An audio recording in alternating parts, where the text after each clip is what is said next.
Video games are often at their best and most rewarding when they're offering players a hefty level of challenge. Who doesn't love that feeling of pride and accomplishment when they've finally overcome a section or boss that's been plaguing them for days? But it can go too far.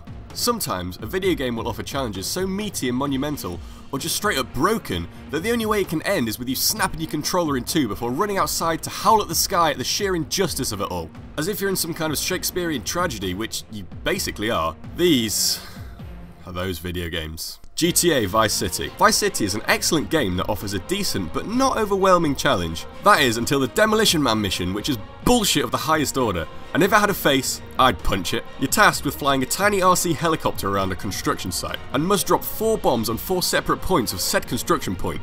Easy, right? Well, you're wrong. So shut up. The helicopter is a pain in the arse to control and you can only pick up 1 bomb at a time. That's fun. For further japery, after you've placed a bomb you have to go back and pick up a new bomb. It's at this point a timer starts. If you fail to plant the remaining bombs within the time limit, you have to start from scratch. Oh, and the helicopter can be destroyed if it gets shot at by security guards or if you fly into walls or ceilings too much. Which you will, because you might as well be trying to fly a drunk cow to the moon. There is no part of Demolition Man that is actually enjoyable. Except for the bit when it's finally over, or the sweet release of death. Whichever comes first, to be honest. Bloodborne and Dark Souls. Yep, we're rolling Bloodborne and Dark Souls into one horrifying package because while they might have their differences, they're undoubtedly equals when it comes to being arse-clenchingly tense and unbearably frustrating all at once. You haven't experienced true anger until you've been exploring the grisly depths of these notoriously deadly game worlds, only to be ambushed by some terrifying 10-foot eldritch abomination that was hiding inside a barrel, or maybe a treasure chest decides to bite your head off, costing you 10,000 souls in the process. Lie down, try not to cry, cry a lot. Dark Souls doesn't care about you, or your life, or what you want.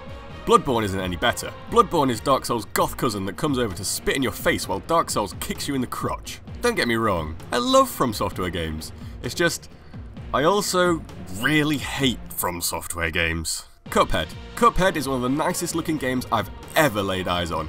That 1930s animation style is just beautiful. And look at Cuphead himself, look at his little cup face as he walks around being a cute cuppy boy and zapping bad guys with his fingers. Way to be, little buddy, way to be. That's what I thought when I saw trailers for the game. Then I played Cuphead and realised the adorable 1930s Disney cartoon aesthetic was nothing more than a front for pure evil lurking within. Cuphead is so hard that I never really got to enjoy the unique art style or fantastic soundtrack because I was too busy screaming at the telly as I felt a brutal boss after brutal boss, each more disgustingly punishing than the last. Cuphead's once joyous smile became nothing more than a cold, taunting gaze. And for that reason, he's dead to me forever. FIFA. The FIFA games aren't badly designed or particularly difficult, but playing with your mate when the match is quite clearly rigged against you is bull.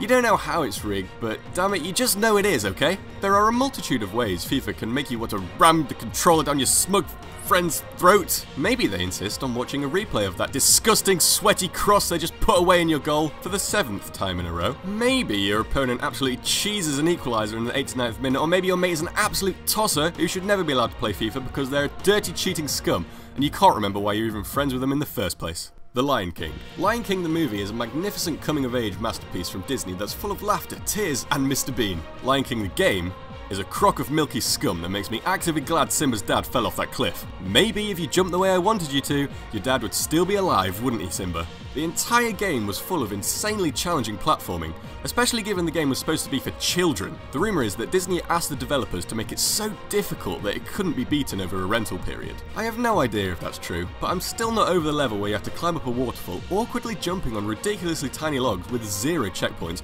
with Hakuna Matata playing in the background the entire time on an endless loop as you died over and over and over and over again. Hakuna Matata stopped meaning no worries after that day. What games make you rage quit? Have your say in the comments below and give this video a like. For more great gaming content and to keep up to date with all the latest gaming news, make sure to subscribe to UNILAD Gaming and hit that bell for notifications when we upload.